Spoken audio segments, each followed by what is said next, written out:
a cultural panel today. Super excited about this one. We are going to have some people to come on and give us their thoughts from a cultural point of view. And we're going to have just a lot of good, deep conversation that we've been wanting to have. And I see some people on now, so I'm just going to go ahead and make you guys some speakers. If you want to speak, I will give you the prompts, of course, so we'll go into that. Before I say anything else, anything at all, I definitely do want to say, hey, Disney, Star Wars, Lucasfilm, we're here. We're not going anywhere. We would like to have our show back, please. We absolutely love this show. It's very important to us. And, the more time you make us wait, the more we're just going to get obsessed. We're not going to let this go. I know you guys are, we saw that article you guys put out. So I know you guys are kind of hoping we'll kind of give up on this after a while. I don't know why. You made a perfectly amazing, excellent show that people are, I'm sure you're seeing that people are watching it more, not less. So yeah, you probably want to go ahead and just renew the show. That will be the best course of action. Um, I do also want to talk about, as we're waiting for people to come on and get into the space here, but everyone's going to be listening. So I do also want to mention that there was an article that came out a couple of days ago, and those we had two Disney executives that actually spoke on the Acolyte. And so, I first read it because the stuff they were saying was kind of upsetting. So when I first read it, I was very like, hey, I need to sit on this actually, and let me sleep on this and comment in the morning. So I did. And in the morning, I read the entire article, not just the snippet that came out. And I realized that even though the things that they said were kind of upsetting, it's actually really good for us as a movement, as a group, as fans, is good for us. They said they were happy with the performance of the Acolyte. So all the things that the trolls have been saying about how like, oh, not enough people like watched, they said they were happy. But then they spoke out of the other side of their mouth at the same time and said, but it was not the cost, the budget is not at the place that we could do a second season. The reason I think that this is good for us is because that's BS. Like that's a BS reason because they set the budget. so, so if you got a good amount of speakers, but the budget was too high, guess what? You can lower the budget. Hey, people like me and so many geeks out there will happily watch a couple of seasons of those first two seasons of Marvel's Agents of S.H.I.E.L.D. were painful. The CG was painful. The sets were painful.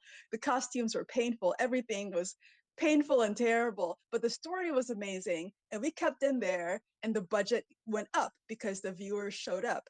I will sit through a $50,000 render of Acolyte season 2 and 3, but we want the seasons. So we don't care about the budget. Lower the budget, but go ahead and give us the seasons. And so the tweet I posted to the space there, I would like everybody listening, whether you're listening live or you're going to come later, I would like everybody listening to go ahead and go over to Rotten Tomatoes. If you haven't done this yet, go to the Acolyte season 1 page. It's kind of hard to find if you go to the Acolyte page and then scroll down to season 1. And go ahead and leave your positive review. And I would love to have everybody go ahead and leave a review. There's a lot of bad reviews left by all those trolls, and we've got to kind of turn that around as gradually as we can. So, okay, that's my spiel about all of that, little housekeeping out of the way. Let's get into it. We have our panelists here. Hopefully some more people will show up, but we have our panelists here. And that's the important part. Um, so let's go ahead and get into it. We are gonna start off with the Asian element. We have Alicia on, we have Nikki on, who goes as Starlight over on Blue Sky. And then we're gonna go into some of the Black element, and we have listener favorite Freckles is on as a speaker for us for that, and so that's gonna be awesome. And if anyone else shows up too and wants to comment, that is perfectly fine. You can request to speak for your comment or question, and we'll bring you right in. So, oh, and if you're listening on YouTube, I do see we have some people over on YouTube because a lot of people aren't on Twitter anymore. So maybe we'll just have to move the spaces off of Twitter altogether, forcing my hand figure out how that can happen. But there are some people listening on YouTube. So if you're listening on YouTube, leave your comments in the chat. We are watching the chat. And if you tag it with RTA, I'll be happy to share your relevant comments to the space for everybody else. Okay, all of that said, let's get into it. Hey, Alicia, we're gonna start with you. Hey. Hey. So I want to start off with like the Asian element, which both you and Nikki are going to talk about, which I'm really excited about. But I want to start with you. You have, can you tell us about your background, first of all? Like, where are you coming from? Yeah, so I am Filipino American. Mm-hmm. And yeah, I have a lot of stuff that I want to say about the Filipino cultural aspects of the Acolyte. Mm-hmm. Awesome, awesome, awesome. So I did get your comments about like your specific topics. So I do want to say, like, just to set it up for everybody here, that the Acolyte, we also have this awesome thread that Dee Anasea posted the other day about Orientalism, and so I'll post that thread also to the Twitter space. But the Star Wars as a whole does use a lot of cultural aspects of Asian culture, and that kind of walks the line of appropriation a lot of the time. I think the Acolyte, in my opinion, successfully uses cultural aspects without appropriating because it actually features Asian people. And it's not just like all white people using Asian culture. So I want to, using that intro, I want to go ahead and let you kind of talk about some of the Filipino aspects that you saw and everything else as well. Yeah, so like a really big thing that stuck out to me was like obviously the strangers fighting style, which parallels. So there's like a Filipino martial arts called Arnis, and it's also known as Mm-hmm. like Kali and Eskrima. And so basically, the thing with Arnis is that it is a big aspect of it using two weapons or like wielding two weapons in your hands and just the use of weapons in general. So obviously, like that's something that we see with Chimere or slash the stranger, him using with his lightsaber, which is like such a cool thing. The fact that it turns into two. So I mean that just is a Mm, direct parallel to Arnis, which I think is really awesome. And that is awesome. yeah, like I like absolutely love that. And I think something else that is kind of I don't know, like the thing with like the fighting style with Arnis is that it is like it's kind of it's meant to be lethal. So I feel like that's also Mm-hmm. like really perfect with the stranger's fighting style because like that man is not fighting to just fight. Like he's fighting to kill. So like I feel like that Mm-hmm. represents kind of the like how like fatal basically Arnis can be. Um That's so interesting. yeah, like it's really I don't know. I thought it was so cool, and I really love, and I think that it's really important that like the actual actor playing him is also Filipino.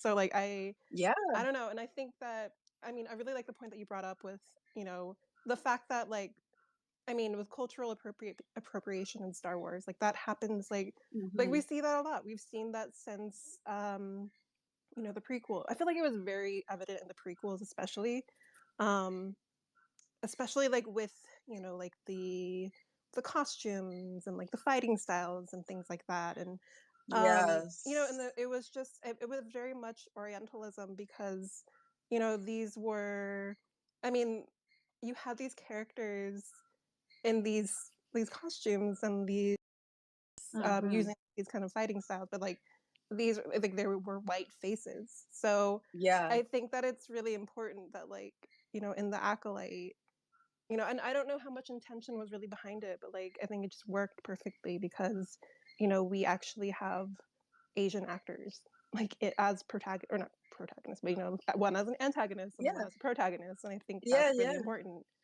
Yeah, absolutely.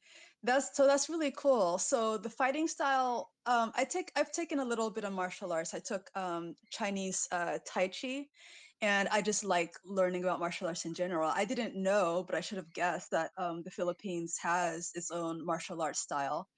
And all martial arts styles are, kind of different. Like Tai Chi is very focused on defense and like neutralizing people. It's not really focused on like hurting people. You just kind of Hmm. avoid them and like push Right. them away.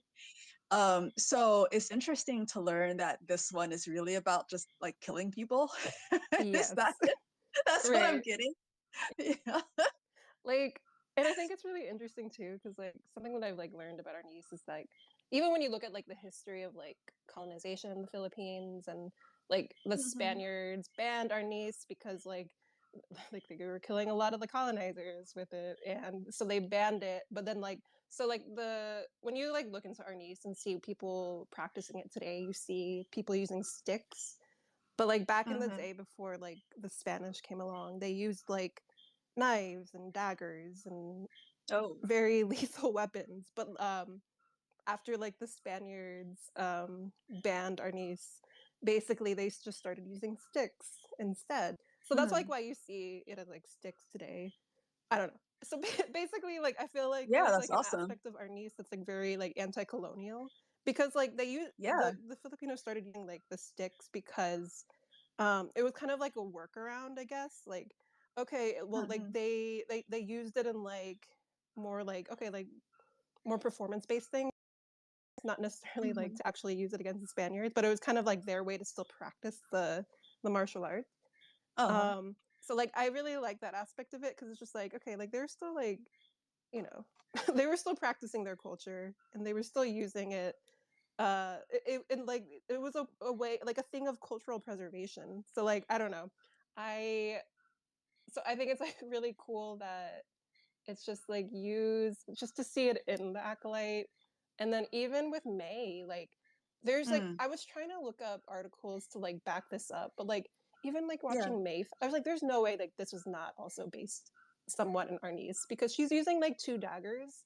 Like that's something that I've Oh. like noticed with her fighting style. Like she's either Yeah. using like one dagger or two daggers, but like she always has like a dagger in her hand. And like I was just like, I couldn't find anything, but I'm also like, I wish I could like talk to like the stunt coordinators and like Yeah. I'm just like that I'm also really curious about because I'm like there's no way that there's no aspects of our niece in this. So yeah, I don't know, like you could just see it in like the fighting styles and like that is just it's so cool. I love it so That is much. awesome. That is Yeah. awesome. I definitely want to like see people actually like fighting to try to kill now. I'm so Exactly. fascinated with this. Um, but yeah, just like a little bit more about this like fighting styles. Is it mostly like stabbing or mostly like because it's like sticks now, so it's like bludgeoning? Like how is it lethal? Do you know?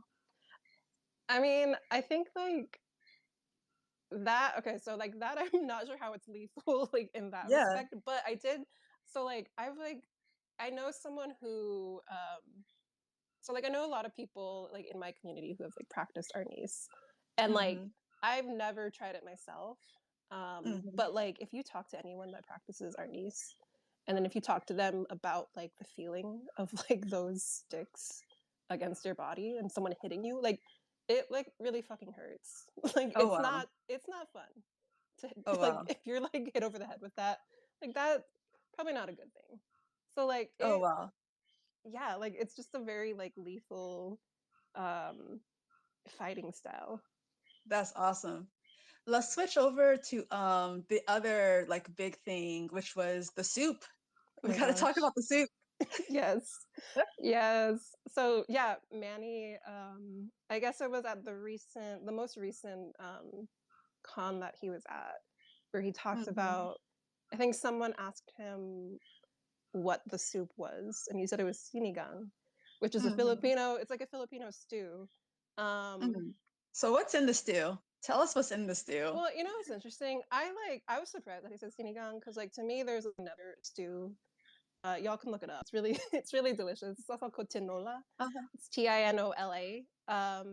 And I thought Okay. it looked more like that. So when he said sinigang, I was like, okay, interesting, interesting.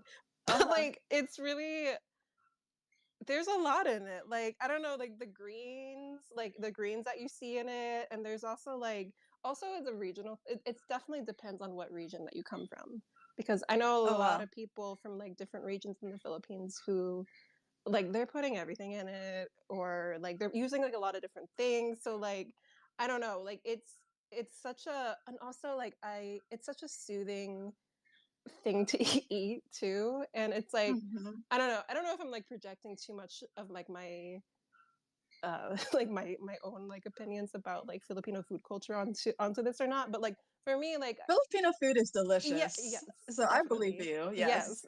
Yeah. And I think So that good. like a big aspect of like Filipino culture is like eating together and like cooking for someone. So like Mm.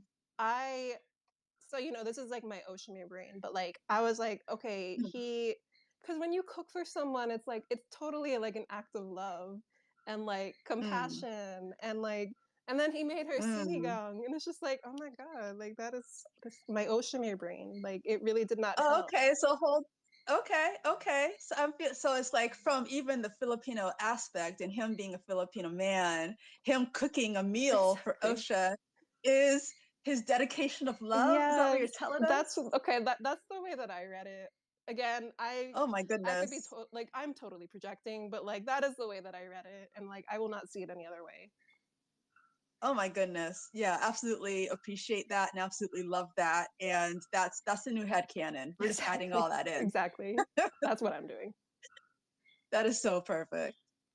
I want to open it up and broaden it up now. I want to bring Nikki in also, so both of y'all can talk about this. But I do want to give Nikki some space to talk about this in her space, and then we can make it like a bigger conversation too. Nikki, when we were talking, you can tell me if you want me to call you something else, but I see that is in your tag, so I'm just gonna call you Nikki here. Um, I did see when we were talking before, you had a lot of interesting comments about Seoul and Osha's relationship and your perspective as an Asian woman. Can you tell us about your background? And I want to hear your thoughts, what you had to say. Yeah, so I'm the daughter of Lao immigrants, and so Nice. it's just been a very interesting journey for me as an Asian woman, just kind of like growing up. I was born and raised in California, and so there's kind of a larger Asian community there. And right now, Hmm. I live in the American South, and so it's just like a very jarring cultural Oh, shift that I wow. have had to become very, very aware of how I come across as an Asian woman in this Sure. kind of space and whatnot. Where Um, in the South are you living? in Tennessee, Oh, wow. Okay.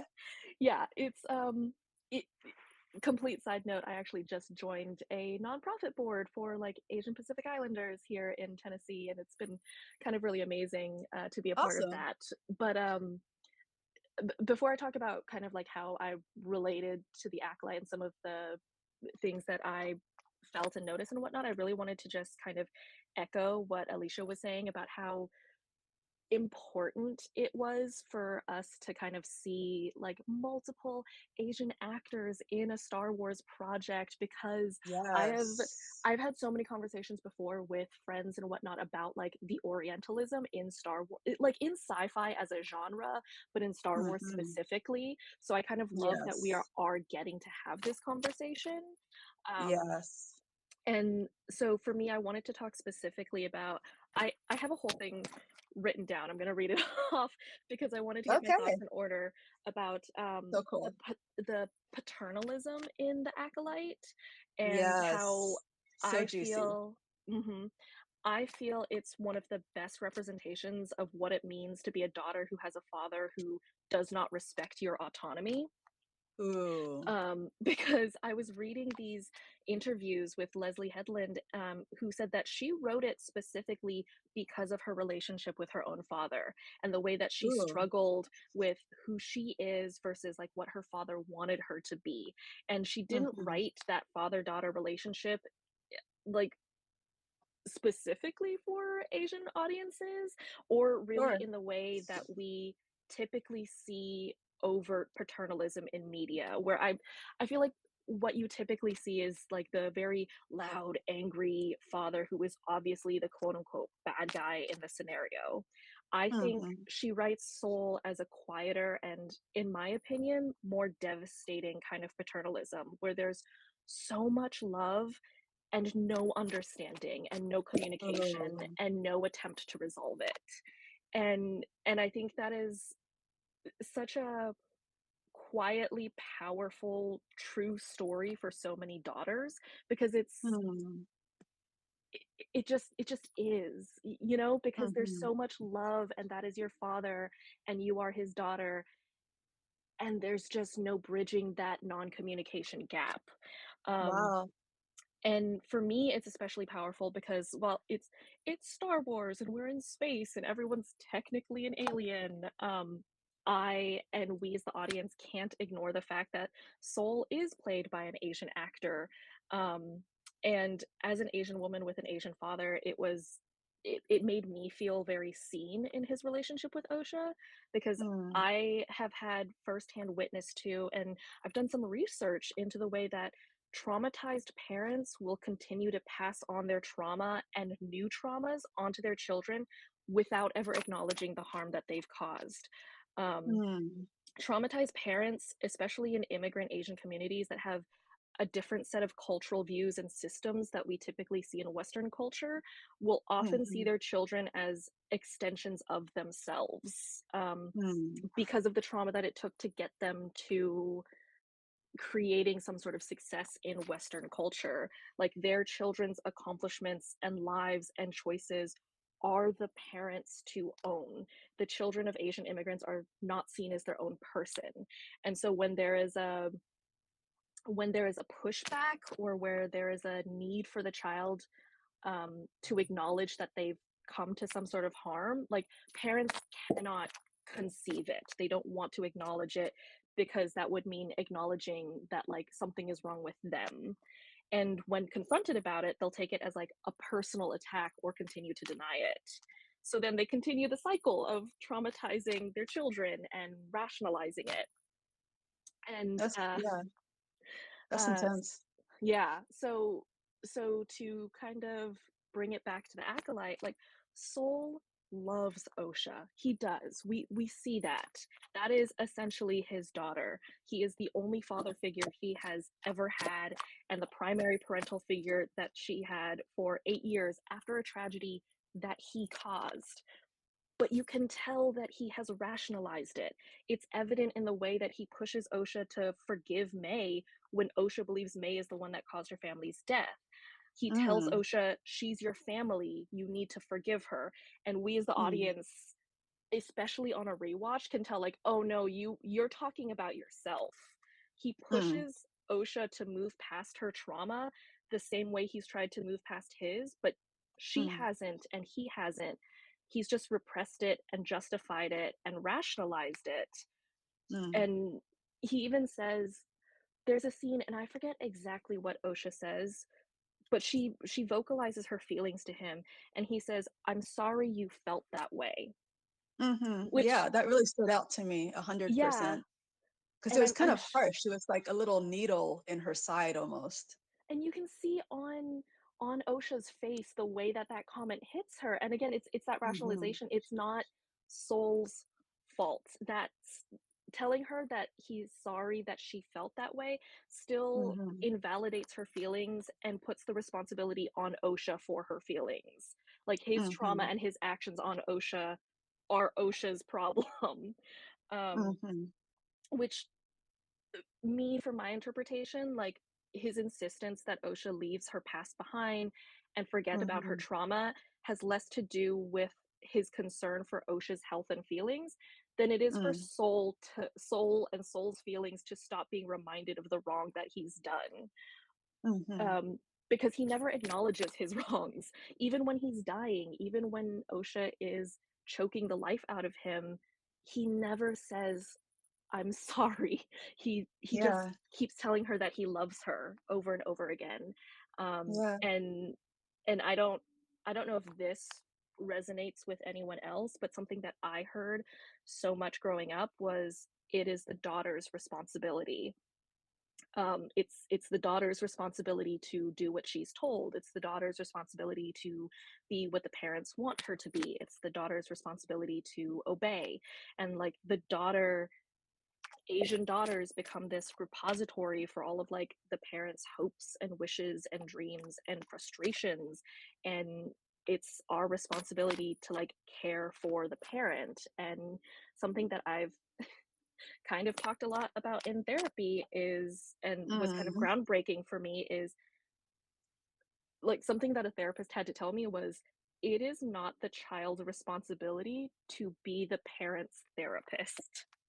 Right. Um, And so, like again, I think you can see that in Soul and Osha's relationship and the way that he puts so much responsibility on Osha's shoulders for his own feelings, for his own actions, rationalizes it because it's for Osha, for his love of her. Um, So and that's really, it's really deep. It's really deep for you. You mentioned your therapy that you've been through. And I know we've all had our struggles with our parents, a lot of us. This is a world where we don't really get along with our parents, but I'm hearing these really culturally specific things, even around like mhm, daughters. There's this meme on the internet about like eldest daughters and like every culture in the United States or around the world, eldest daughters get the short end of the stick. And I'm an eldest yeah, daughter, so I relate to that a lot. But even listening to you and talking about like daughters have the responsibility, it even sounds a little bit even more deep than just eldest daughters from other cultures. So this goes like pretty heavy for you, what you saw on screen in the show. yeah, it felt incredibly personal for me, especially Wow. on rewatch, like knowing what happens and knowing especially that Leslie wrote this specifically for her like to kind of like work through her own feelings about her relationship with her father. And Hmm. it was very important for me that Osha does not forgive Soul in the end. Like that moment Mm. where he says he loves her and she does not accept that. She does not forgive him and she ends up killing him for it.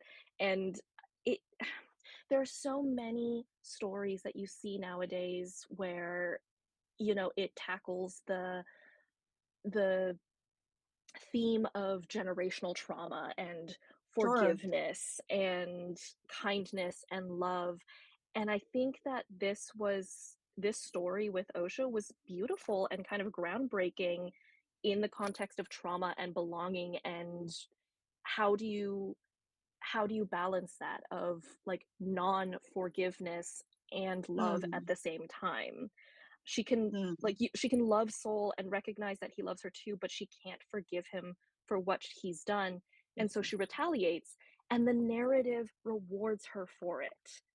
In the Mm-hmm. story we are given, Osha is rewarded for not forgiving her father for causing her trauma. She's actually rewarded by being given a person who does understand her and her trauma and who does not blame her in Chimere, in The Stranger. That must have Um, been so cathartic to it not was. have the daughter be punished for standing up for herself, even if she's doing something that might from the outside look like a crime, and probably it is a crime. You know, you're murdering this guy, so that's a crime. It But is you a know, crime, yeah, but you, I think the you anger is very cathartic. yeah, usually we would see women especially get punished for that. You can't Mhm. Women in American media can't be violent and not get punished. Mhm. That's pretty much across the board. So that was revolutionary that she didn't get punished. And then what you're saying too, that she got, celebrated in the narrative for letting out her anger finally, for coming full circle, and for holding Soul accountable. And he didn't want to hold himself accountable at all. Mhm. And she got to do that for him. Yeah, she was able to hold him accountable to it, and her anger, I mean it's one of the hugest parts of the narrative that we see Osha repressing her feelings and her anger and whatnot, and Kymir, the stranger, comes in and says, "Hey, no, they threw you away. Right, Your right, anger, let me understand you." right. Which I think And is such a he's the one who huge pulls that out of her. he's the one who pulls it out of her, and I think that's also such a huge part of his appeal as well, because he doesn't Yes, invalidate her anger. He just allows her to be who she is. yes. Well, I will say the YouTube chat is going crazy. so, so I'm glad everybody's on that eldest daughter. They're like, Katie says, eldest daughters check in. Sith Babe said, eldest daughter here. We should get free therapy. She also said, he better not transcend into the force. Don't know.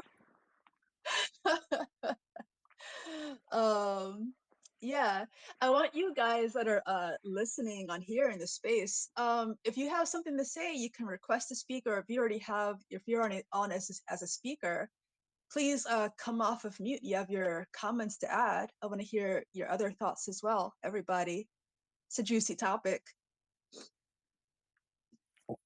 Mark Marcus says in the YouTube chat, the cultural norm that women are the moral keepers of the family, always portrayed as immediately forgiving. Yep, Mhm. absolutely.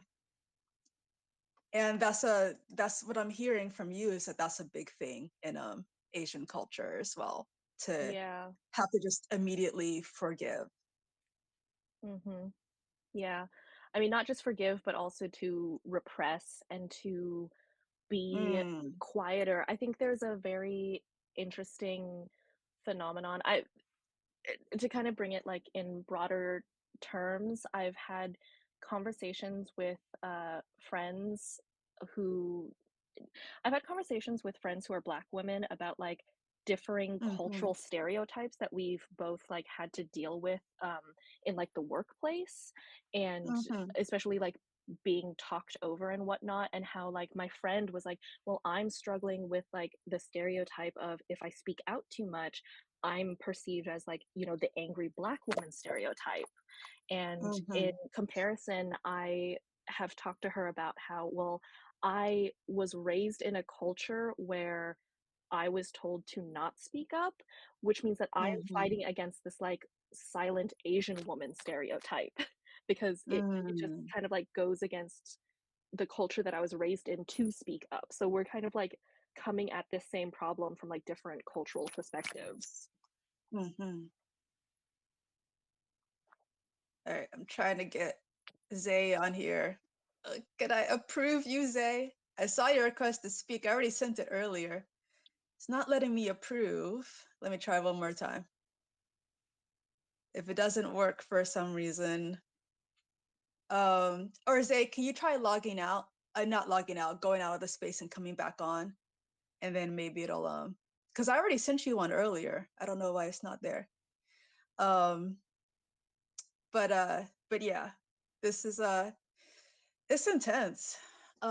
Sith Babe also said in the YouTube chat, remember Ginny and Forrest Gump was always seen as a villain for a good period of time. Women are always assumed to be emotional and irrational, but when we take revenge, it's the victimizer. Yep, exactly.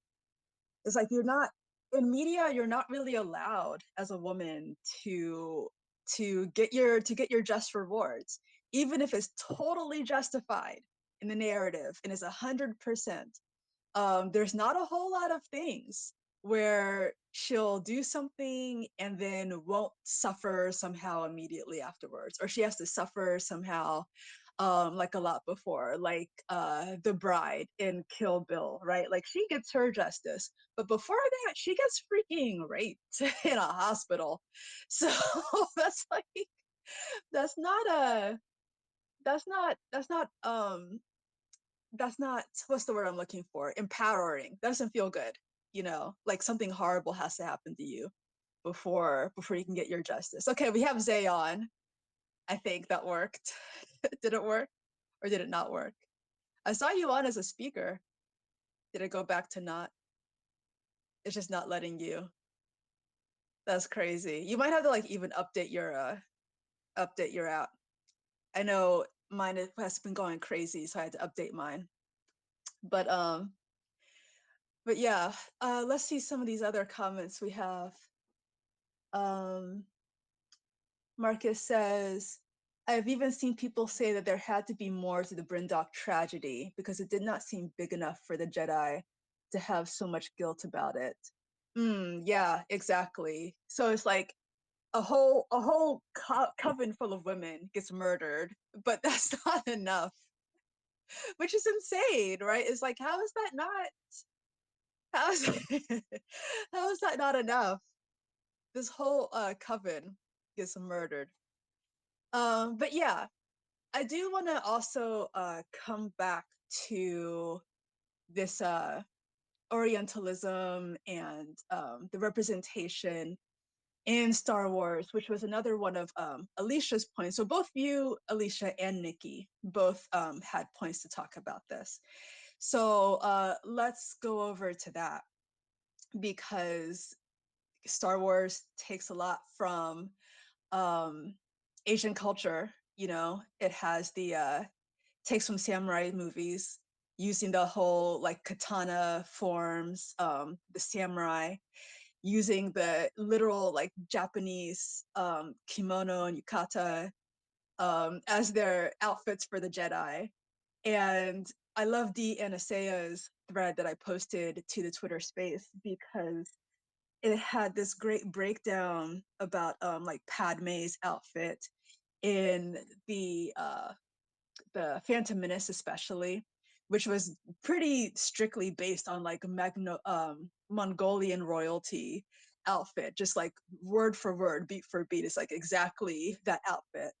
So, you know, you're using all of these aspects, but you're not using actual Asian people in Star Wars as like runners, not background people, not like little side characters, like actual front runners, like a protagonist, a antagonist. And so I want you guys both to kind of talk about like what that meant as Asian people to be able to see that on screen. You already told me that this was something that was on your mind, but I want to pull that out and talk about that some more for sure. Yeah, I feel that in the past with Star Wars, I think that it's been really easy for them to take the aesthetics of Asian culture and use it purely for the aesthetics. And I think that purely for the aesthetics and while also like using like white faces. Right. And you know, I think that's something that's always kind of bothered me about I mean, I love Star Wars, don't get Yeah. me wrong, but I think that like seeing it is really important. Like I don't know, like seeing actual I mean, I think people who like don't get why representation is so important to people of color, and I, you know, like people who like, just in general like don't really get um, why it's so significant to like see people who look like you on screen. First of all, Yeah. and especially when it's like aspects of like Asian culture that is used like in like this franchise, but like not seeing faces that actually represent said cultures. like it is significant. It's significant to see like I guess like your face being reflected, like your face, but like people who look like you being reflected to you on screen. Yeah. Um, I think that there are a lot of people that don't, probably a lot of white people that don't really understand that. But I do Yeah. think that it is. I think it's very affirming, Hmm. and yeah, that's what I'll say for now. But I do think that I really like the thread that Dee and Asaya did because the point about Orientalism, Hmm. like that, I think Star Wars does have like Orientalism problem, Yeah, it does. and yeah, like I think that that's why the Acolyte is very significant for me because I think that it addresses those problems by actually employing people who inhabit like those cultures. But Hmm. yeah, that's all I'll say for now. But Yeah. yeah. Yeah. Yeah. Um, yeah, I I'm Nikki here on Twitter, and I don't know how many people recognize the icon, which is Snoopy with a typewriter on Yeah. on Blue Sky and on almost every other platform. I'm Starlight after a storm, and so I had made a post on Blue Sky the other day about like how emotional it was for me to see not one but two Asian men of differing Asian descent in the Hmm. Acolyte, in Star Wars, like a series inspired by Japanese culture in countless ways. And Hmm. like having fight scenes that draw such heavy inspiration from Chinese wuxia, which is also part of like my background. I grew up Hmm. on those, so it was just Hmm. kind of a really beautiful moment for me to see that, um, because I think I completely agree with Alicia. Like, Star Wars has an Orientalism problem. Sci-fi as a genre has an Orientalism problem, but that's like Hmm. such a larger conversation. Oh, Um, absolutely. Absolutely. it does. um, Yeah. and but yeah, Star Wars. Like I've said for years about looking at things like Padme's hair and makeup and the Hmm. way that just like the costuming for the Jedi in general, the philosophy of the Jedi in general. Like I know that George Lucas originally intended it to be a tribute to Kurosawa films and to Japanese culture and Toshiro Mifune.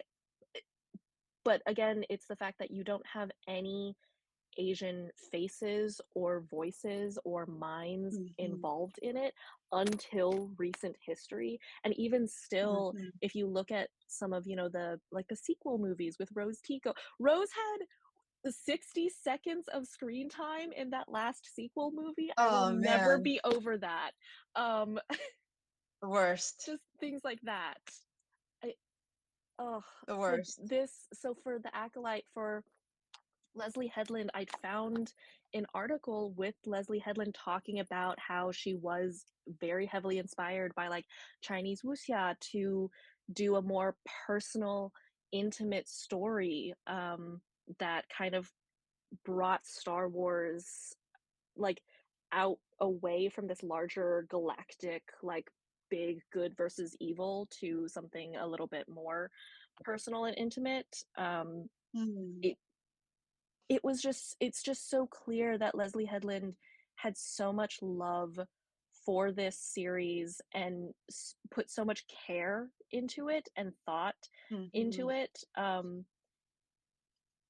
I just it's such a shame to for us to not get another season of it. It makes me so angry to think about. Yes, so angry. Like, what are you guys doing? What is the thought process? Like, this not good planning. Is not, you have this amazing show with all this fantastic representation that's actually getting some of these things that you've gotten wrong right, that we've been waiting for you to get right. And and then you go ahead and cancel it. I don't think you're entitled to do that. Disney, Star Wars, Lucasfilm. I think you actually need to go ahead and renew the show for us because it's a big deal. Sith Babe did say on YouTube in the YouTube comments white Americans, love y'all, but that's my comment. She says, white Americans are not taught to notice missing groups of people. And so our media reflects that. It's why we are experiencing a backlash and people feeling like they are being replaced. I completely agree with that point, Sith Babe, 100%. I was just thinking about that a little earlier today. That especially with like the Superman trailer that just came out, I'm so excited for Superman, mostly because of the dog, but um, um there's been a lot of comments about like I was watching the new Rockstars breakdown about the Kent family farm in Kansas. And he was like, we're finally seeing some like America. And I just hate when people, especially like white Americans, love y'all, but I hate when like you say America looks like Kansas or it looks like some other group of all white people. And maybe you just don't have a lot of non-white people around you, but America looks like a lot of things and the world looks like a lot of things. It does not just look like some white people in the middle of Kansas or in the middle of Massachusetts or where have you.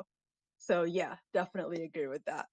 I want to go ahead and bring Freckles in now. We're going to shift from this excellent Asian conversation. Could probably talk about this for a couple more hours, so we'll clearly have to do this again. Um, but I do want to shift into the Black aspect, which is the other massive aspect of the Acolytes diversity, because, we have the Asian aspect, which is huge. The Black aspect was amazing and really pissed a lot of people off without reason. But we're gonna get into it anyway, because it was beautiful and amazing. So Freckles, hey, tell us about your background, and we're gonna get into it. I want to hear your thoughts. I'm Black American, African American. Nice. That's it. Yeah, That's it. amazing. um, but yeah, it's a little rough to follow that. That was great, but I'm gonna do Wasn't my that best. great? So we all know hair is big in the Black community. So I immediately Mm-hmm. knew I wanted to talk specifically about the choice in choosing locks as the twins' hairstyle and the storytelling that I see around Yes. it. So canonically, the twins are mixed. Like they have a Black mother and a non-Black mother. Yeah, That's that's as true. non-specific as you can get, but they're clearly like there's a mixture of backgrounds there, right? Yeah. And so we know in the media, typically when they want to portray a mixed race person, they use either a very defined curl pattern or like a very loose curl pattern. Like they don't typically Mm-hmm. go for locks. And Mm-hmm. I mean, because locks are specifically a Black hairstyle and a very politicized hairstyle at that. And Mm-hmm. so I think the choice is very intentional and very important when you view the story through the lens of colonization. Mm. So, excuse me. Whoop. But so the storytelling really comes in when you look at the different style of locks between Mother Anastasia, Adult May, and Osha. So, Mm-hmm. for example, when we first meet Mother Anastasia, we see her locks are very long, they're decorated, there's charms in them. She has them wrapped Mm-hmm. around her, like she is enveloped in these locks. Mm. And she's the leader of the coven. She is coven power and identity. And I think the locks themselves are about proximity to coven power. Mm. So when we meet adult May, her locks are long. They're not as adorned as Mother Anastasia, but she kind of has a partial identity in the coven because the coven has Mm. been forcibly stripped from her, but she still identifies with them. So that's where the Mm. length of it comes in. It's kind of like an in-between stage, if you think about it. Mm. I love that. I absolutely love that. I had not made that connection in my head before because I was just like, long hair is pretty, short hair also I pretty. know. It's nice until it gets sad for me, but we'll get there. Um, It's amazing. and so then when we meet adult Osha, her locks are stunted, they're short, they're cut, and they're very Yeah. reminiscent of when she first met the Jedi as a child. So Mm. that tells me that in order to assimilate into this cult, essentially, the Jedi, she had to relinquish her identity as a Coven witch and her Oh. proximity to Coven power. And so she shows this by keeping her hair cut short. So Oh. it kind of reminds me of, I don't know, I've deconstructed, but of course, Black girl in the South, I was all up in the Bible. So, you know, the story Mm. of Samson and Delilah, how like his Oh. power is in his hair, and then like she comes and cuts it so that they can defeat him or whatever. And so Mm, it made me think of that specifically at the moment where May cuts her hair to take Osha's mm, place. And I mm, couldn't figure out why it bothered me so much. Like it like kind of like rubbed up against something in me. But if you think about it, even mm, though she does it very quickly, that's probably a very profound loss for her. Because again, mm. to me, I associate it with her coven identity. Sure. Yeah. No, yeah, absolutely. And I think that's an excellent point too, because I think for a lot of Black people, and I have a story about this, it's not about me. This space is not about me, but I do have a story about this since we're talking about this, because I used to have dreadlocks and I do not anymore. And there's a story behind that. But I think for a lot of Black people, hair and the length of hair is very significant. So, you know, if you cannot grow your hair, that is a point for people like, oh my God, why can't you grow your hair out? And, you know, if you get your relaxer in your hair, that's going to break your hair more quickly because you're damaging your hair. Dreadlocks are a pretty easy way to safely grow out your hair so it becomes very long. When I had my dreadlocks, you know, they were down to about like shoulder length, and I grew them out since 2013. I went from a bald head look. I shaved my head in 2011, so I had a shaved head look, and then I got my friend to start me off with some locks, and then I grew them out from 2013, and by 29, no, by 20, what was it? 2011, 2011, he started it. By 2015, they were shoulder length, so they grew like pretty fast. So I have a story that's actually kind of offensive also. I live in Hawaii. I came back to the mainland and I wanted to work in Japan teaching English. Like my dream is to live in Japan, right? Or it was. And I got accepted to this program. I went to New York, I interviewed, they loved me, and I came home. I was doing the whole visa process. And Japan has a very conservative culture in some way. When I interviewed in New York and there were Japanese interviewers there, they were fine with it, everything. When I got home, it was about a month before I was about to leave, right? They say, oh, the headquarters contacted us and they said, we don't like your dreadlocks, you have to take them out. So I went to Facebook because I was still on Facebook at the time. And I said to my Facebook people, so what do I do? Because it's my hair. It's like, am I going to take my dreadlocks out? Do I leave them in? What do I do? And everyone was like, hey, it's your dream to go to Japan. Just take your hair out. So I did. And it took about like 3 weeks. I used a lot of conditioner, a lot of combing. I just combed them out. And after I finished taking them out, I was salty. I was angry. I was like, you know what? I do not want to work for this company. And so I told them, you can shove your invitation up your ass. I'm not going to work for you. I feel really awful having taken my hair out. And yeah, forget you guys. And they were angry, but it ended there. So yeah, I didn't want to go off on the whole tangent, but I thought it was really relevant to what you were saying, Freckles. No, but that's part of it. It's like our hair itself is a conversation. And it always is, and it Mm-hmm. always has been, and it always will. Like literal laws are written about our hair. Yes, literal laws, actual laws. Yeah, Zay, come on. I see your Yeah, hand. I finally got on here after that phone was trying to silence me. But anyways, I just really love the points that have been made, but I really love the points that Freckles was making about, hair. Yeah, it's a conversation. Our hair is also a social aspect, and like you mentioned, there are laws. I was just gonna mention the Crown Act. Like there have been laws put into place to stop people from being discriminated against, so they don't Mm-hmm. have experiences like the one you went through. And it's still happening. Mm-hmm. There's a whole law in place, and people are still getting kicked out of school for having locks. Black kids are still getting kicked out of school. Black professionals are getting fired because Mm-hmm.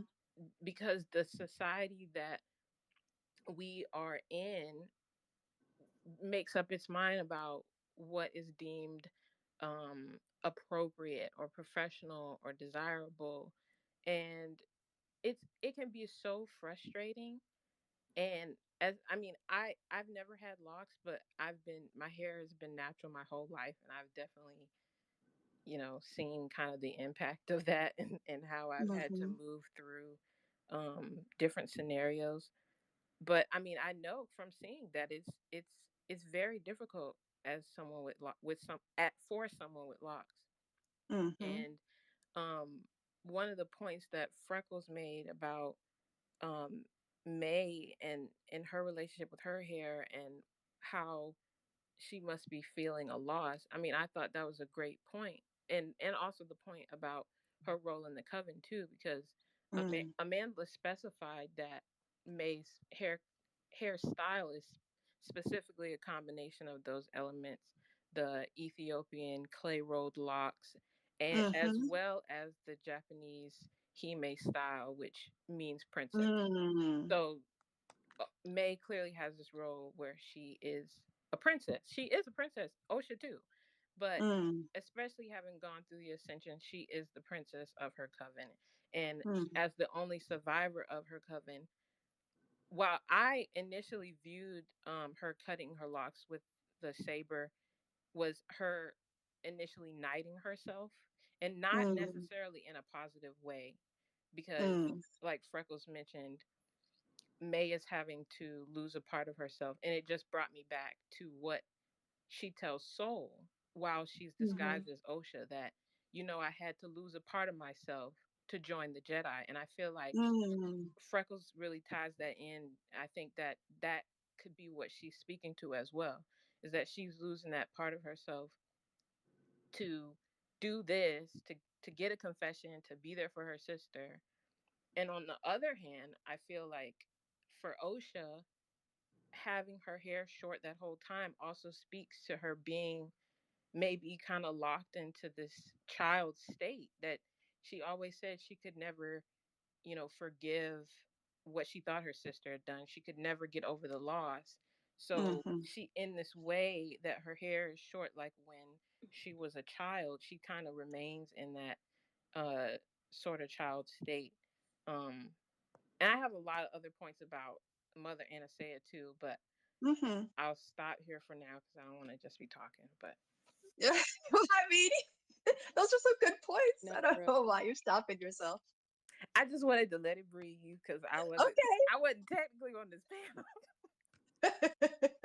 I love it. I love it. And thank you for bringing up that palm rolling also, because that was a really important. We see that one scene with the two little kids. They're getting their locks done. So when you're growing out, when your hair is growing out, you have to keep it maintained. You can't just let it grow out. You have to make sure that it keeps getting maintained into those locks. And there are lots of ways to do it. When I had my locks, I would just kind of like twirl. I would do a mixture of the mixture that the guy who started it, he started it with aloe vera and honey. It just all natural, no wax or anything like that. And it was great. And so I just use that mixture and just do a little like twirl, roll it between my fingers. But there are lots of different methods for continuing your locks. And the method that we saw on the show was the palm rolling method, which was amazing. So I love that you brought that up because that's really important too, that cultural aspect. And you know what else that made me think of? I mean, Mm. having your hair done as a Black girl by your Yes. by your mom or your grandmother, your auntie or something, that is such a nostalgic feeling. Like, I almost get Absolutely. emotional now because I remember sitting on the floor and my mom is doing my hair. You fall There we go. asleep, you wake up, your hair is done. And I imagine like that is something that is so important to us. Mhm. And I just hate that the likelihood is that Osha didn't have that once she left, once she went with the Mm. Jedi. And it could be, Oh, that just made me so sad thinking about yeah. that. And I was thinking about that too because um I remember, I think while the show was still airing, somebody asked like, "Oh, do you think that Osha and Yord maybe retwisted each other's locks?" And had Oh, I had started a sketch. Like, I hope I can finish it. But yeah, it's like it could be, that Yord is might too have been. cute. No, for real. I never even thought about that. Yeah, and like Yord might have been the only person that Osha could find in the temple who she could socially connect with on that matter, and that, Oh my goodness. our hair is similar. You have locks, I have locks. So Yeah. we can bond in this way. But for, I think for Zay, now I'm imagining No, Osha for real. sitting This has between invaded his my. knees and I he's doing look, her hair. I have to do this drawing. But Yes. anyway, it's just That's so good. like I it's so heartbreaking though, for to think about, like, hopefully Osha had that connection with him, but for her and for May, that was something that was taken. Mm-hmm. And that really makes it frustrating, when people are watching. Why do they have the same hair? Why do they keep the same hairstyle? Mm. Because, like, this is something that is so crucial to them, their core, their heart, their identity. Mm. If you can hold on Exactly. to anything from home where everything has been taken from you, your Mhm. hair is going to be what you keep. And that's Exactly. true. That's been true for our ancestors who Mm-hmm. who had to come across these ships. Our hair was something that we Mm-hmm. were able to hold on to. So, Yes. I mean, I imagine it's the Yes. same thing, and I really, really appreciate and love the intention behind that, because, like Freckles said, it Yes. could have been any other hairstyle. It could have been a straight hairstyle, and we would have been Right. looking like, okay. But Right. the intention to give them locks, and Mm-hmm. locks that they keep, and locks that transform with them throughout the Mm-hmm. story is so important. Like, May cuts her locks in a way to reconnect with her sister, and it was still Mm. a sacrifice, but that's something Mm. that May learned to do. She learned that sacrifice is what you do for people that you love. So Mm. all of this Right. all Right. of this is wrapped up in in hair and locks, and it's not insignificant at all. Mm. Wow. Amazing points, everybody, for sure. Jeez. That's so intense. And even I'm going just like, like that, yeah. yeah, I didn't think about them, Yord and Osha retwisting each other's hair, but I did Right. think about like obviously their locks are very well maintained, so somebody's twisting them, and it's probably them. And so Right. I thought about it almost in a like self-soothing technique kind of way. It's Mm. like while I'm doing this, I'm thinking about my family that I've lost, and it's almost becoming like a coping mechanism for them, For sure. for both of them, without obviously without either one of them realizing it because they think the other one is dead or whatever. But Yeah. almost like sucking your thumb in a way. It's just like a comfort thing. Mm-hmm. That's kind of how I thought about it. And then because I tie it so closely to the coven identity, I always Mm-hmm. wondered, well, Osha, why wouldn't you just cut it off? Because in Right. my mind, she doesn't necessarily want to be associated with the coven. She never has. But Right. then I think about what this story kind of means to me, and it feels like a tale of like coming back to yourself and coming home. So like Mm. see that Osha is only able to free herself on Brindog from like the things that are Mm. happening there. You know what I'm saying? Like she has to come back there. They all have to end up back there. So Mm-hmm. she has to keep this hairstyle, even if it's subconscious for her. It has Mm-hmm. to it has to end there because that's where it started. And I think that when we see her again, they'll be longer. Not just because, I hope so. she just hasn't been, Because I love all these points. but I Now I'm really also think hoping that it that is. it won't look like Maze did either though. Because I think what Mm. Osha's gonna end up doing is creating another identity. And it'll Mm-hmm. be kind of similar, but it'll have her own spin on it. You know what I'm saying? Like if Mm-hmm. obviously this is all headcanon, duh. But like in my mind, I just see them being longer but slightly different. Mm-hmm.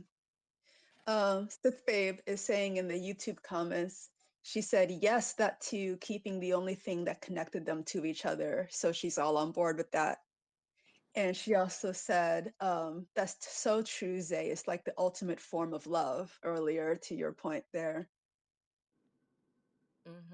Yeah, and it's just I didn't realize just how much of the narrative kind of reflects and how much of the story Hmm. can be found in their hair. And I'm so glad that we got to have this conversation because yeah, it's a lot deeper than I realized, and Yeah, it feels so good much to be deeper. able to talk about that. Um, Yes. I was also gonna say now going to Mother Anastasia, Mm, I love her. Her design is so striking, and she's perfect. it is so good to see a woman like her with Jodie locks. Turner Smith. Yes, So with beautiful. locks, with darker skin, to be in a Yes. role where she is the leader of a coven and a protector of her people. And Hmm. it reminded me of a couple people that I know in real life. But so I wanted to highlight that because when I saw Mother Anastasia the first time, like as the show was airing, um, Hmm. I immediately said, you know, she reminded me of the Beach Lady, and the Beach Lady was um, an environmental activist who's since passed, but I knew her Mm, as a child, mm. and her she her great grandfather, I believe, founded like the first all black beach in Florida, in Northeast Florida, and um, he was also the first black millionaire, I believe. So he Oh, created this environment where black people could safely go and enjoy the beach during Jim nice. Crow, because you couldn't go to beaches where white people were. It wasn't allowed. You were going to get run off the beach by police, and this is not a joke. This happened across the country, but specifically here. So she um was very much an advocate for, you know, beach access and for the environment.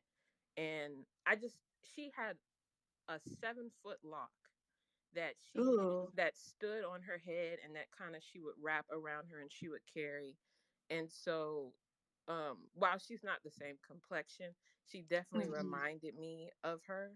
Hmm. And I can share, actually, I found a tweet earlier so that I could put Oh, it cool. in the Jumbotron so you can kind of get an idea. Love it. And then the other person, she's actually the chiefess of the Gullah Geechee Nation, which is Hmm. um, a group, a nation within a nation of the descendants of enslaved Africans. And she Hmm. is the elected chiefess. And she is incredible if you know her, and her name is Queen Quet, and she reminds me, or I should say Mother Anastasia also reminds me of her in that way because um you know she's leading people. She's leading people. She has her hair Mm. in a similar natural style, and you know it's that same visual of, you know, knowing a black woman who has such a responsibility as this to protect people, to protect her people, and to make sure that the culture is maintained. And Mm. so that's something that is very important to me. And it was very um fulfilling for me to see someone on screen who kind of reminded me of these people that I knew in real life. So yeah, I love that. my 2 cents. And I love this picture of this matriarch. Gorgeous. Absolutely gorgeous. Just beautiful. Um, I love these points that you're making about that because definitely there is some cultural recognition there. Not to say that all women that look this way are always going to be these holders of knowledge, but a lot of the time they are. A lot of the time they are like very wise people who are very knowledgeable. Like the whole design for Mother Anastasia was rooted in a whole lot of actual archetypes of how these women tend to look, who will do this community work and hold on to these cultural knowledge for everyone. Hmm. So that's an awesome point. It's just brilliant to see, so that, you know, people need to realize this is not a far-fetched concept. This is not Right. something that's unusual. And Right. this is not the only country where, you can see these archetypes. So it's Mm-hmm. good to have this on screen so that people can Yes. become aware of just how common and important that it is. Mm-hmm. I want to open it all the way up now so everyone can, if you want to take yourselves off mute, go ahead. And if you have a comment, if you're listening and you want to add a comment, you can request to speak or leave your comment as a tweet or over on YouTube. But let's open it up for, because we've talked about a lot of things and I know everyone has a lot of things going on in their head right now. So anything that you guys want to talk about related to earlier points or current points or even a point that hasn't been made yet. I would love to hear from you.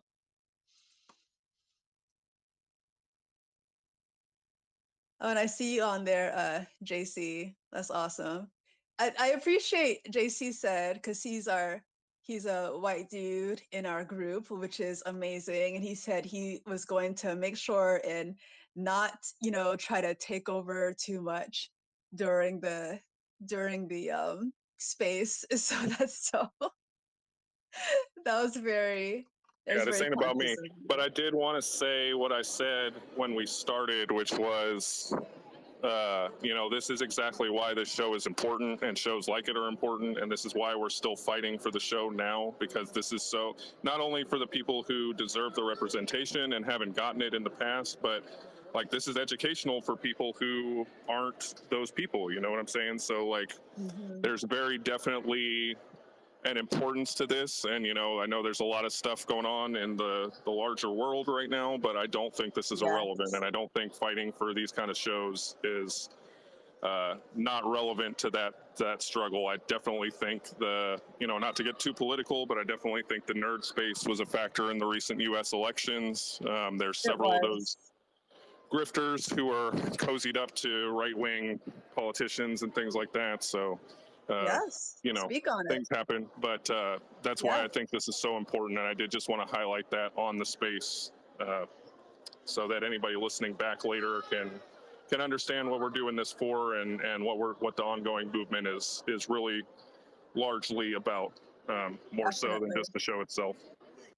And thank you for that. I appreciate that note. Absolutely. Because that is important. You know, I think I think it's like twofold. We're having it for us, as people who are not white, as fans. And we want to talk about these things. We want to talk about the Asian aspects and how it drew out those deep, like family ties and family connections. We want to talk about the Black aspects and these amazing archetypes of, these women that we do see in our communities who are not just made up. Like that's an actual archetype of women that we see on a regular basis. But then the other side of it too, which is why it's important to have these spaces is for our white viewers who are maybe not as who are okay twofold white viewers who are just genuinely interested in allies and want to learn and want to know, and that's awesome and we love you guys and you're amazing. We love you sincerely.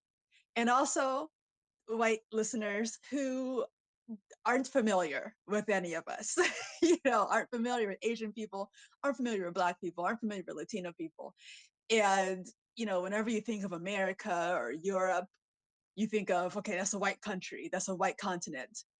And there's a lot actually going on in these places. It's not just white folks. so yeah, definitely. What else y'all got? If I can jump in real quick, I forgot to mention too, that I really like how cowrie shells pop up in Mother Anastaea's design, and in the jumbotron too, you can see that Queen Quet is wearing cowrie shells in her hair as well.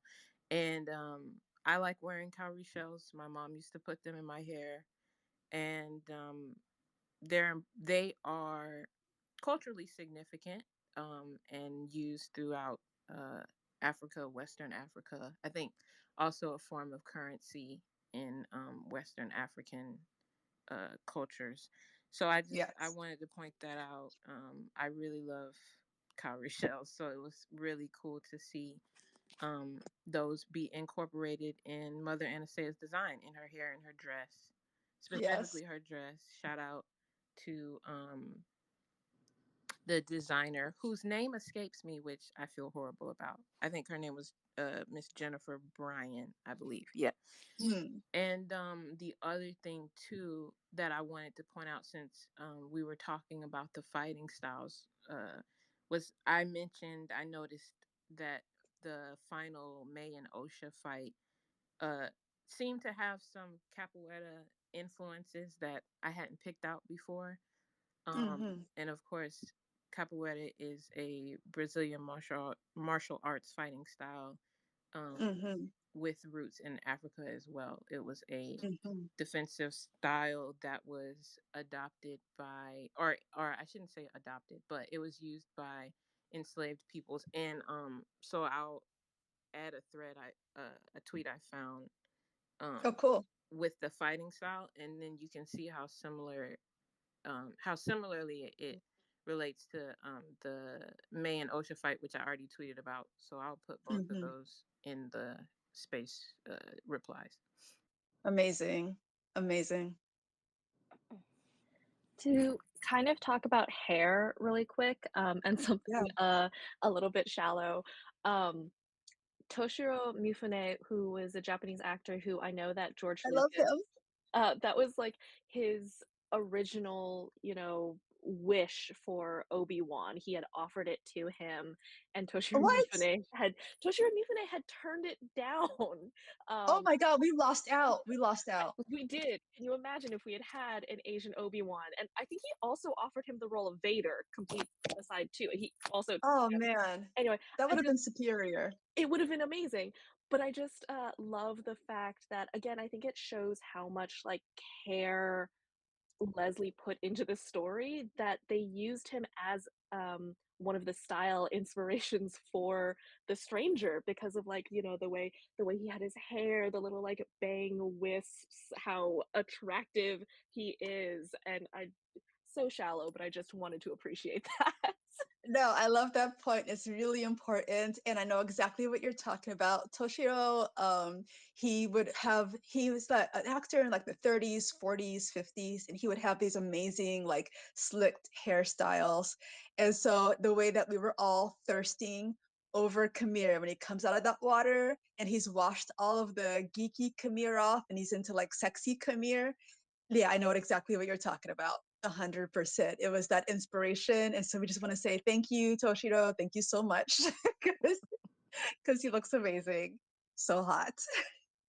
And isn't that so great? Like, I'm so glad you pointed that out too, because I'm glad we are still talking about the hair connections. But like, if Hmm. anything, like, to me, this show is but the show is a perfect example of Leslie going back to the root of Star Wars, like the actual root, Mm. and Oh, wow. and Yeah. then telling a story that goes directly to that root, as opposed to, I'm trying to tell a Star Wars story and I know George was inspired by these things, so I'm gonna copy these things. It comes Yeah. across to me more as, let's go to the root of those inspirations. What is in the narrative? What is in the visuals? What are these details? And how Hmm. can we tell a story that reflects that? So in a way, she's doing exactly what he did. Like, I mean, Mm. he's not perfect, and like, I'm not just, but like, in a way, she's doing what he did. And I think that's what makes Hmm. the Acolyte so great and endearing. Is like, you like what George did, then you should like what Leslie did, because she's using the same techniques, kind of Hmm. in a more Hmm. respectful way, I feel. Yeah, absolutely. I love that. Like, kind of, that's why Leslie is so amazing, right? And needs to be amazing on the second season of The Acolyte, like Lucasfilm. And the We need her third, back and their movie, and the fifth. and the movie. But yeah, she really digs into, she didn't just do the surface level stuff, like J.J. Abrams did a lot of surface stuff with the sequel trilogy that was just like not really digging into the roots of things, and she did her homework and then some. Like she really was like, I am going to read the books and pull in stuff from that. I am going to go into all of these like different shows and pull in stuff from that. And on top of that, what y'all are saying too, I'm gonna go into the Apocrypha from like how Star Wars was even made. And we're gonna pull in stuff from that too. So yeah, it's all just amazing. Like how we Yeah. here in December. The year is Right. almost over and we're still finding stuff to talk about. We're still Right? actively learning about the Right? acolyte and the story that is being told. Like that's incredible. Such a good story. That is incredible and impressive by itself. Yes, I share that too because I don't, you guys are all like meeting me and I'm just meeting you this year, right? But I do not usually obsess over things. I'm not an obsessive I'm not an obsessive person. But I'm obsessing over this. And the only way that's possible is because it's so deep, you know? Like usually I watch something and it's a one and done. I have it committed to memory and it's just like, I don't have to watch it again. Like I know everything going on with that and that's fine. But with this, it's like we're just pulling back layers. Every other day is like another layer, another interpretation. It's just so deep and so good and so interesting. So yeah, we need this show back, Lucasfilm. We need the show back. Please. Not please, I'm just telling you guys what to do for your own good. This is what you need to do.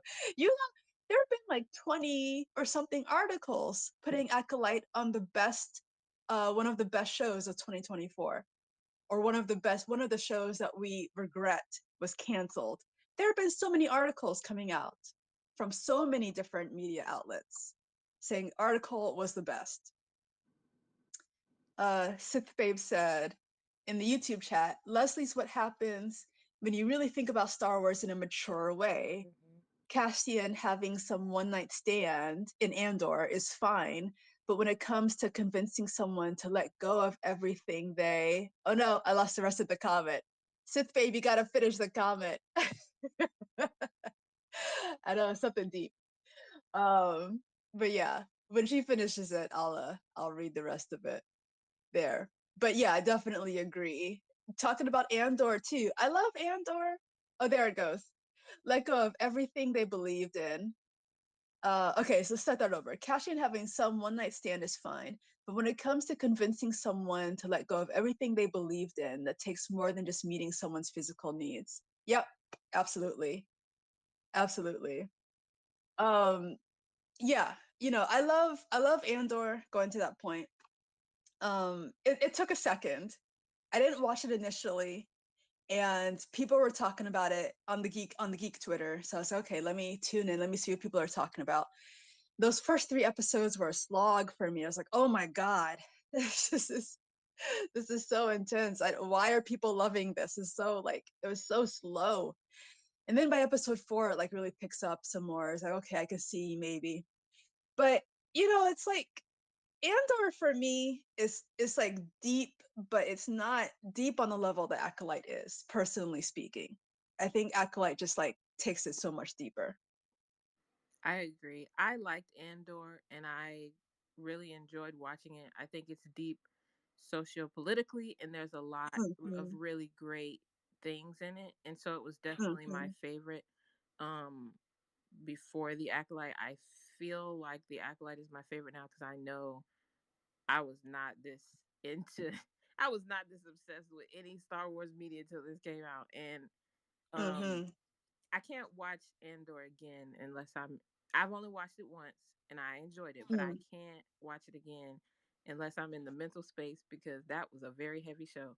And it was It was real. very heavy. It was real, but it was very Yeah. heavy and very Yes. poignant. And it's going to be probably season 2 is going to be poignant. But that's why Mm. I think the Acolyte rises to the top for me because it's deeper like you said in a different way and it Mm-hmm. has those socio-political things in it absolutely um, Mm. but it's more woven into a story that I believe is trying to talk about the Jedi and the Sith and the current state of the Republic, as opposed to, well, I won't say as opposed to, but yeah, Mm, because of course Andor doesn't have Jedi or Sith in it.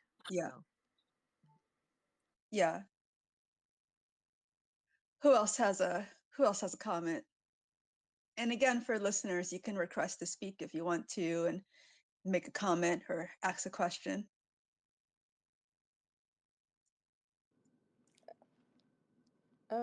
So this is kind of, it's not as serious, but when I look at Mother Anastasia, like she is the archetype of a black mother to me. Like Mm, she's equal parts like terrifying but warm. Like mm, we see what she can do, right? And she also mm-hmm, speaks to them very sternly. Like you can tell that she disciplines them, right? But that she's mm-hmm, also the first one to hear them out, the first one to like really understand where OSHA's coming from instead of just saying, no, you can't go because I said so. So, mm-hmm. like, to me, that kind of balance of all of that, like, she just gives Black Mother to me. 100%. Definitely agree with that. She gives that, like, don't give me back talk. Even when when the twins are fighting and they're doing the whole little training Mhm. thing, and then she says your enemies will not warn you before they attack, and then she like pushes them both down with the force. And okay, so maybe that comes off as a little violent or whatever, but that the energy was definitely there. And it goes back Where to, like, our parents, specifically Black people, having to prepare us for a different world than white children. So, our lessons absolutely, may seem harsh, but they're harsh for a reason because we're going to be treated harder. absolutely, So, absolutely, yeah. Oh my listen, God, the levels, ooh, you nailed that. That is so, yeah. Oh my gosh. the They're levels, they're man. always having to prep us for that Mhm, exact thing. mhm. That was a great point. Yeah, This I makes love me that. also think, like, when people were talking about how much autonomy um parents afford their children. I think Nikki mentioned as well. Um it makes me think to, compare Mother Anastasia versus Soul. And Mhm, people have said, "Oh well, everybody was wrong, and the coven wasn't great either." Well, but we get a scene specifically where Mother Anastasia says, Osha wants to leave. I don't want that for her. I've spent mhm. her whole life teaching them how to protect themselves from Jedi. And now Right, she's telling me she wants to go with the Jedi. right. And I'm a leader, and it's my duty to, make sure that Osha and May are safe so that they can leave this coven. But Osha wants to go. And I'm choosing to be her mother and let her go. I'm Mhm. listening to what she has to say, and I'm Yes, making the decision to let her choose. And that's not yes. necessarily, like, that's something that people have pointed out, that Soul doesn't necessarily grant her, or that being a Jedi doesn't necessarily grant her. So it's kind of interesting Mhm. to compare them. Oh my I gosh. also Can I think, yeah, go ahead, go ahead. sorry, that just made me think of um something that I had noticed before is I think I would have to do a rewatch, so someone correct me if I am wrong, but I think that there are 3 instances in the series where someone asks Osha what she wants, and it's Mother Anastasia, it's Soul, and it's May at the very end. But I think it's so interesting in the flashback scenes to Huh, see the way that Mother Anastasia asks Osha what she wants and ultimately decides to grant Osha ultimately had decided to grant Osha what she wanted, which was to leave the coven and join the Jedi, even though that wasn't what Mother Anastasia wanted, versus Soul, who asks Osha what she wants, but it's couched in this very leading kind of a way of like Soul is trying to lead Osha to the answer of wanting to that's join the deep. Jedi because he wants her to join the Jedi. It's in That's deep. his own interests. Excellent I point. love that. Indara even says it. She's like, "You Mhm. coached her. You Mhm. coached her to the answer." I love that. I love that how like Mother Anastasia is listening and taking it in and affirming, and Soul is leading, like you said, and wanting her to come to the conclusion that she wants. And then May kind of brings it full circle by asking, like, what do you want? And really listening openly. She didn't do that when they were children, but she's grown up and she's kind of taking in that energy from Mother Anastasia of being open and like listening to Osha and affirming her. And So that's amazing. another thing I will say too is because a lot of people say, "Oh well, she didn't really have a choice, so she didn't really." But I think even given the limited options, Mm-hmm. asking someone what they want to do in a crisis situation and then still letting them do that is still important. Given that, Mm-hmm. like you said, like y'all said, even in a crisis situation with Soul, it was constantly, I did what was best, what I thought was best for you. I did this because I love you. I did this. It was, he's making the choice. He's Yeah. stepping in. Even his choice to save Osha over May is a choice. Yeah. Like it leads down this path. So you know that you can say, well, did Osha really have a choice? She she was in a tight spot, but she still got to pick. Yeah. If she was in Right. between a rock and a hard place, she got to pick which one Yeah. she wanted to do. So I don't know. I think that's important, Super important. and I like agree with that. again, I feel like this really speaks to the value of the way the show was casted. We get all these things, all these dynamics kind of together, and Mm-hmm. yeah, it's just really important to see things laid out like that. Mm-hmm. The thing I wanted to say earlier, but I'm glad that we heard those points instead, because those were great, was that when, in response to something that you were saying, Zay, I was going to say that with Black mothers, that I think, the Black community isn't, we're not as like uniform, so, but there are some commonalities, and you'll have a lot of Black mothers that can be very affirming and that beautiful in the way that Mother Anastasia was, but you also have a lot of Black mothers who are not. And if you tell them what you want to do, this is pretty common in the community, I think, um, they will say, you're not going to do that, or here's why we're not going to do that. And so it's even, I'm thinking now, it's even almost like like a fantasy. There was some fantasy wish fulfillment there too, for people that maybe came from families where their parents are not affirming, to have like a Black parental figure listen and affirm you. That could be pretty huge, I think, also. Yeah, To you're not so only right. not just affirm her, but she didn't like put. I think a lot of our parents, and to the, it's because they love us, right? Because they think they're doing the right thing. They will Hmm. essentially put themselves on us, which I mean, I think is quite common in, Hmm. but you have to, like, you go to church because I go to church kind of thing. I Yep. don't care how you feel about it, but you're going to church because I've decided that it's right for my life, and Yep. I got to train up a child in the way they should go, essentially. Hmm. And that happens with And don't ask any questions. school. Like, what school are you going to go to? What career are you going to do? No, don't Hmm. do that. You can't wear this hair color because you know how they see us. Blah blah blah. Like, it's Yep. all of these things that essentially come from like trauma and trying to make sure that we Hmm. life, but it is also re-traumatizing us.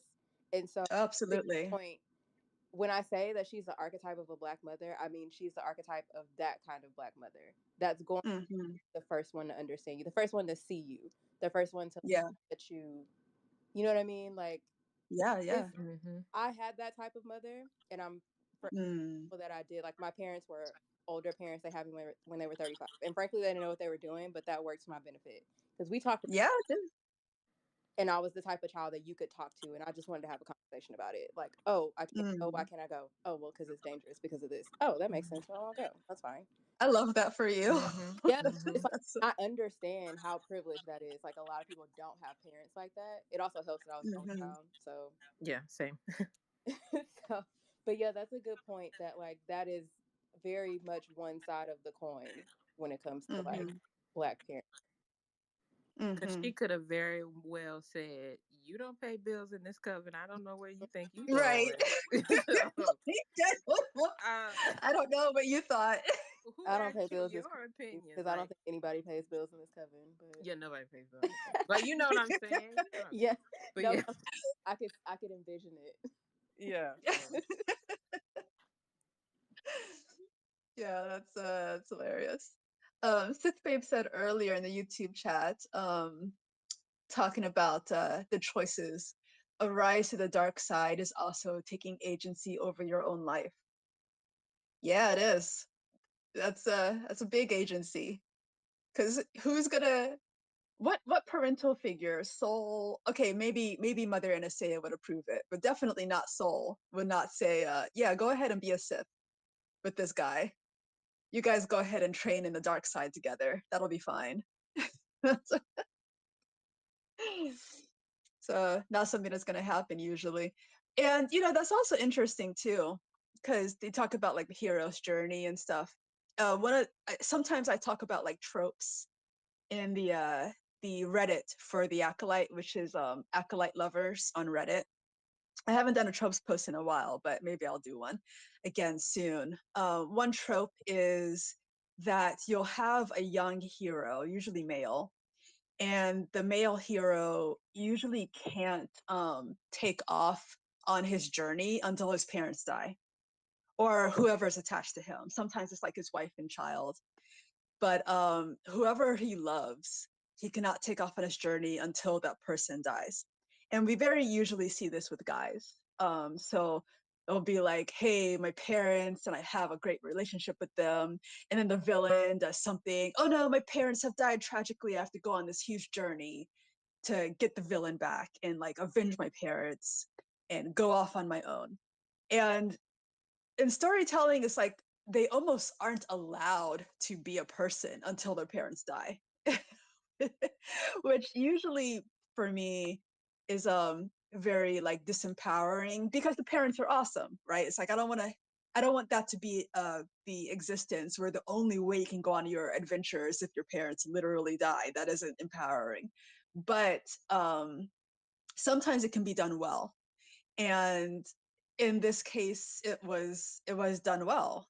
So Osha's mom dies, was just falling in with that trope. But she doesn't go on her big adventure. Kind of goes on it, but then she gets stunted. And it's not until her father figure also dies that she gets to fully go on her adventure. So the trope is there with that, but it's done well. It's not in that way of like the story could only start once these people die. It was very organic. So yeah, maybe I'll write about that for the Reddit. Any other closing out comments coming up on 7:40 my time Eastern? So I don't want to go too long on the space. We've gone a little bit over because it was a very juicy topic. Definitely can talk about this for a whole lot more hours. Everyone has some amazing, amazing points. Thank you all for sharing such amazing points. Nikki, Alicia, Freckles, Zay. Such good conversation today. Any other like points people had that you wanted to make? Closing out points? Anything on your mind? Stuff you didn't get to say earlier that you want to say now?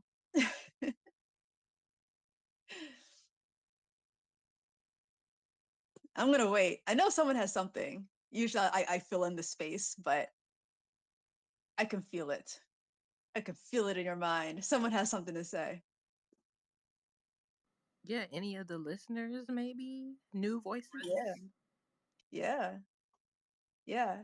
You can leave it as a tweet if you want to. If you don't want to request to speak, you can leave a tweet with your comment. I do want to say while we're waiting for the inspiration to come through to us, that we are pushing again. I said this at the top of the show. We are pushing for people to leave your reviews on Rotten Tomatoes. We have noticed that the Disney executives do know exactly what's going on. They said in their recent Vulture article 2 days ago that they were happy with the Acolyte performance. So that point has gone out the window because the trolls like to say, well, no one liked the show, no one watched it. They said they're happy with the performance, but they said it didn't match the cost structure. So we know it's a whole lot of BS. We know that there's some other things going on because that doesn't sound true. Just on its face, it doesn't sound true. You're saying two kinds of opposite things. You can't be both happy with the performance and say that the budget was an issue, because you control the budget. You can make the budget lower if you want to. So you should do that if you're happy with the performance. What my theory is that Disney really cares about their image, and so does Lucasfilm. They care about the image as a company, and that the trolls really hit them where it hurts in their reviews, in their public image. You know, they don't like having this public image of people really super hating this show. They haven't branded themselves as an outlet for people to make social statements. You know, they're not like a gutsy company. That's not their brand. So they're a family friendly company. So their brand is suffering right now in a way that we can help them with that, and that we should, even though there's a whole lot of reviews out there. It'll be slow going, but we can change the narrative because a lot of people watched the show and loved it. So if you go onto Rotten Tomatoes, it's a little bit hard to find. You got to click on the place like halfway down the page that takes you to the season 1 page that'll allow you to leave your review. Please go ahead and leave your positive review, preferably, your honest review, whatever you have to say. But I'm assuming that a lot of us really have good things to say. So hopefully it's a positive review you want to say. And leave a few words. And we're gonna turn it around. We're gonna bring it back around so that it's not at like 18% rotten. It's gonna be at fresh. It's gonna take a while, but we're gonna get it there. So that is my pledge to you, my fellow Acolyte watchers. We are going to get the Acolyte Rotten Tomatoes onto a fresh rating. Can I get an amen? Thank you. Thank you. Yes, Period. absolutely. And look, no weapon formed against the Acolyte shall prosper. And that's going No to be my weapon. motto, okay? Because I feel like No they, weapon. yep, go on and say it. No weapon formed against the Acolyte. Absolutely. Because I feel like, excuse me, I feel like they really were hoping it would fail. I mean, we've all kind of said this. And Yeah, they did. I think that article gave insight that, yeah, they're kind of scrambling and trying to save face, but it did better than they thought it was going to do. Mm-hmm. And yeah, so we just have to keep pushing. We're still talking about it. We got to keep pushing. Yeah, and will. Hey, Devin, I saw you came on. What do you have to say? Hi. Just to speak on that, also the Google review. I did this a few Oh, months ago and it was trash, and I left my 5-star review and my comment as well. So I feel like that could help. that And is a then good just note. to speak on That the is a good note. budget for it, I feel like if they already build the sets and have the outfits Right, and the wigs and stuff like that, well, now you're just right, losing out on money by not right, doing a season 2. right. And I feel like I've also heard this with other shows, not just Disney, but I think I don't want to say Teen Titans maybe. It was Mm. something Teenage Mutant Ninja Turtles where they wanted more profit, so you need to make more toys, more stuff. I just Yes. bought a Kmart shirt off of Etsy. I could Yeah, have bought that from Disney. I don't know why they're Why exactly. is not there doing no the merch. merchandise? Why is there no Exactly. merchandise? There are no Lego sets. There's no Lego set for the Acolyte. I looked that up the other Give day. me a Lego Someone set. was pointing that out. They released a Skeleton Crew Lego set on the day that the Acolyte premiered. Not an Acolyte Lego set. It's Huh. ridiculous. Interesting. Yeah, But like there's so much stuff just putting their faces on shirts, just yeah, merch. Like, where's the double lightsaber that he has? right. that's on Etsy. Now you're letting Etsy people make that money, which is great. I support small businesses, but like Disney could be making a lot of money with that. So I don't know who I need to talk to, who I need to Right. email. Bob Well, Iger, I will speak to him personally, but I feel you like that also money could be made back.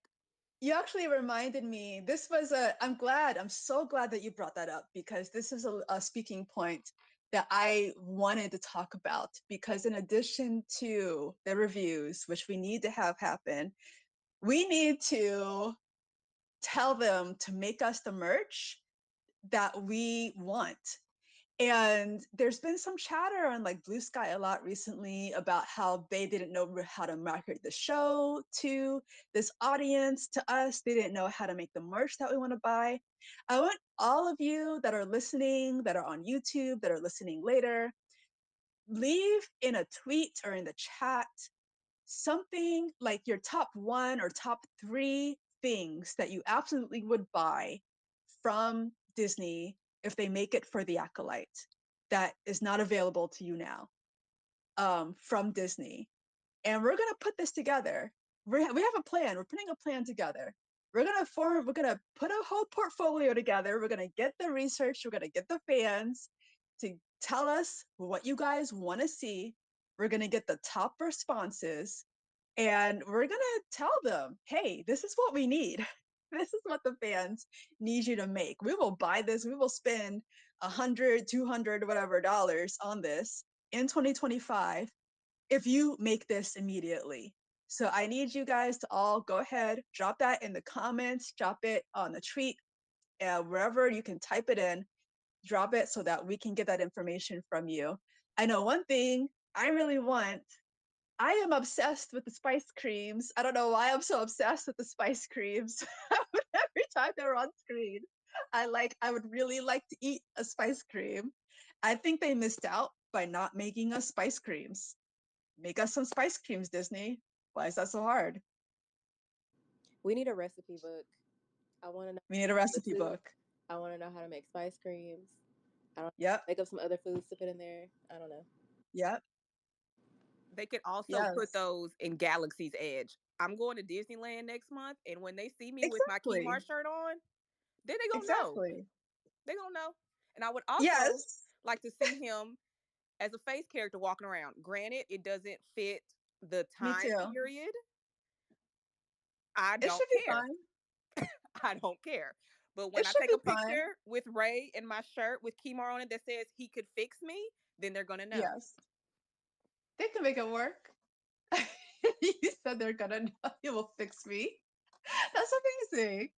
Yeah, you need to drop the link for that shirt in the Etsy too, because now I think we all want that shirt.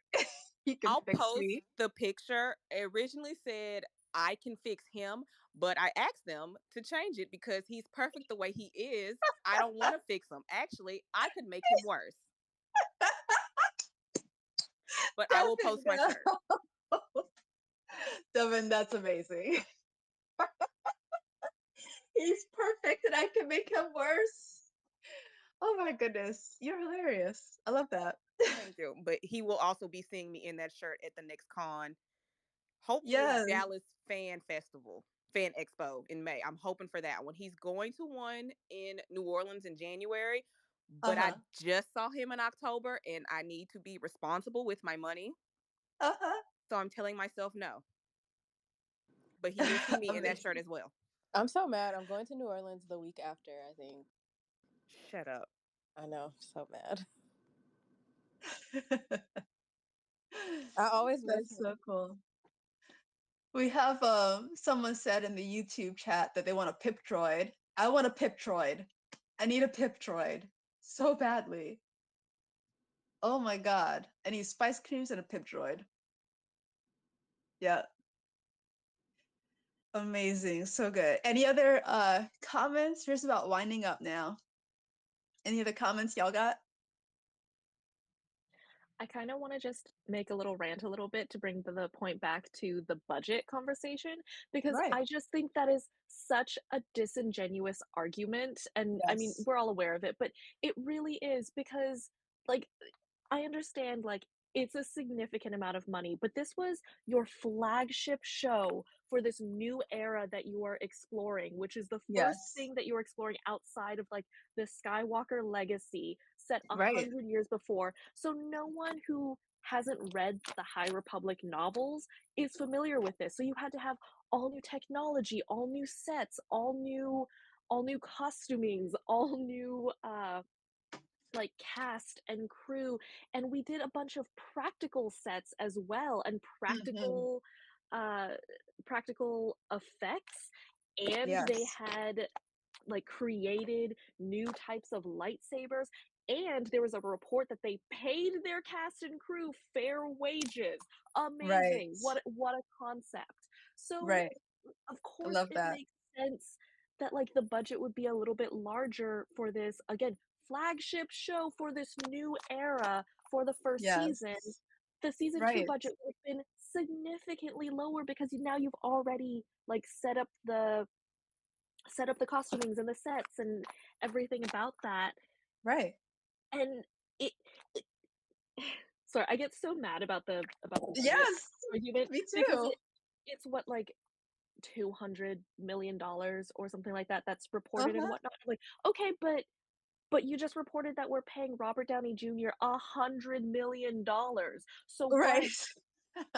So what is expensive? Is it expensive to pay that much money for like all of this for fair wages for cast and crew for what I think is like a reasonable like amount to set up this new world, or one Hmm. person? Hmm. The double standard is what really gets me about that. It's terrible. And I'm fairly certain I read at least one or two interviews with Leslie where she talked about being budget conscious, and like that last scene with Soul and the stranger, she talked Mhm. about like, oh no, I don't think that there's a certain effect that we can do because of the budget, and they were like, no, go ahead, do it. Oh no, really? They encouraged her? I think I would have to find that interview, but I'm fairly I certain believe she you. does talk about that at one point, and I'm like, "I- the budget is not something Leslie could have just decided on her own. Exactly. They're That's the giving other bit you, of they it. tell you what have kind of money they have to spend, and then you plan within that. It doesn't go the opposite way. The director doesn't Right. control that.